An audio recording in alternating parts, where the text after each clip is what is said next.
Hey, how's it going? Today I want to talk about an advanced saturation technique that's designed to give you more control over your transients and get more clarity and more definition while still enjoying the benefits of saturation. So let's check this out with a drum track that I've got pulled up in this session.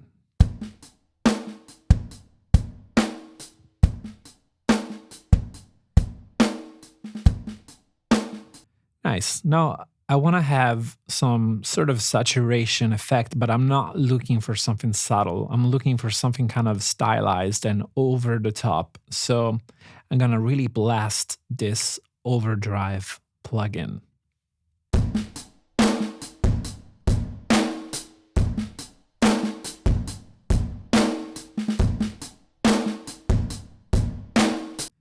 I really enjoy what we're getting here.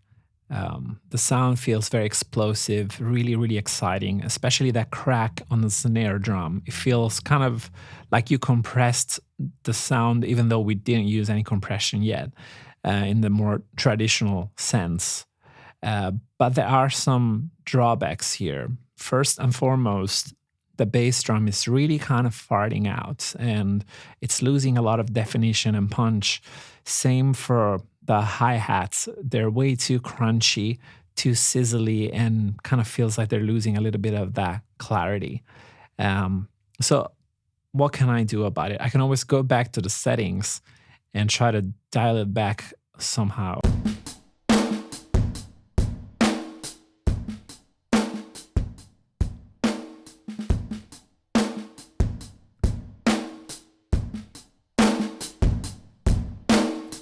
All right, you can definitely work with it, but I think we're losing some of the excitement, some of that extra color that I'm looking for here. So, what can I do about it? Let's check out a different alternative. Let's bypass this plugin for now. Um, I made a copy of this drum track, and it's an exact copy, which I then reversed, flipped with an EQ. So, what we're getting is this silence. That's because a copy of an audio signal that's been face flipped, it nulls with the original, and we're getting silence. So now let's engage a low cut filter here.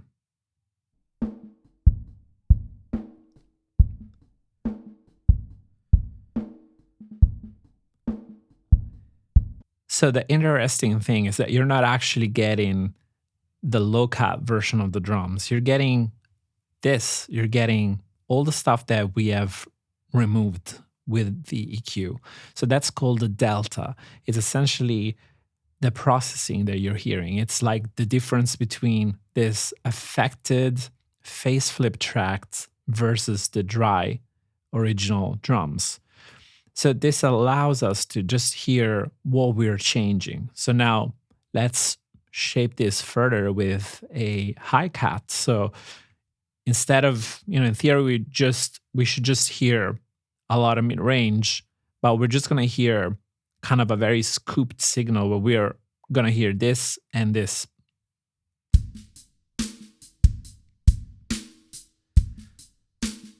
If I were to mute the original track, you would hear what you would expect to hear.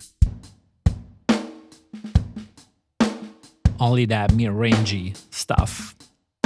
But once I mixed in back together the original, we get the difference between the two signals. So now, that's where it gets interesting. Let's pull up the same overdrive plugin at the same settings and apply it to the drums copy file.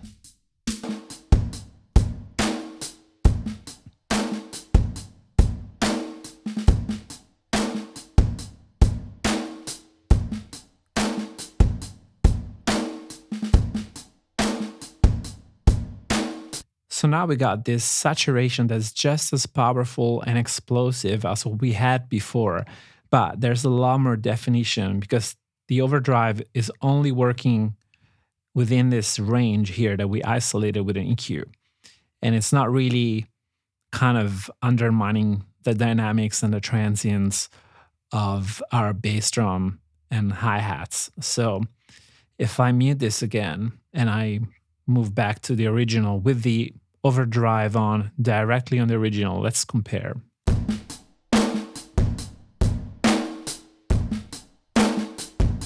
You can hear that bass drum farting out a bit more. So now let's bypass that overdrive on the main track again, and let's bring back the copy.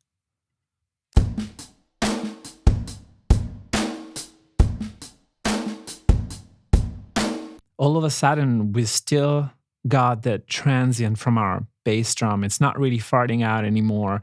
And we get that crack from the snare, from the saturation that I liked, but it's a lot more punchy, a lot more defined.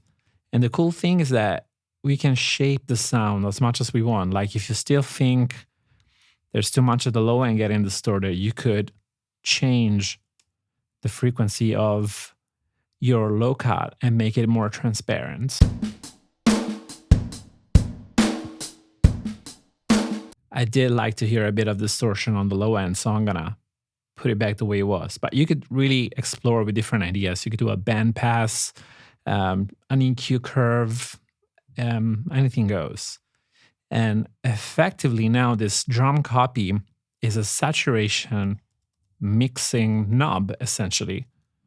So you can use it as basically a mix knob for your saturation effect. And as you continue to mix the track, let's say I'm going to add some effects on this drum track, minus the delay. So that's what we get.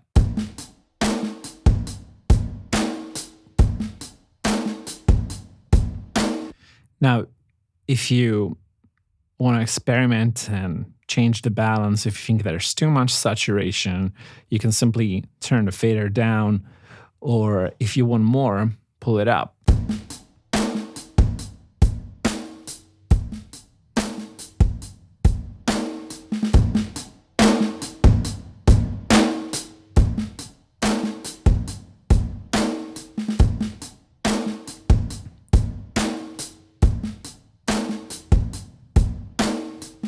So there you have it. This is a really useful saturation technique, especially on instruments like bass, where you can focus on the mid-range and make the bass feel more present without over relying on EQ.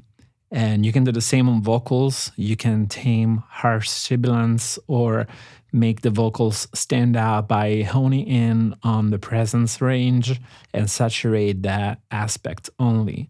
So there are so many possibilities, and hope you experiment with it and let me know how it goes if you do. Cheers.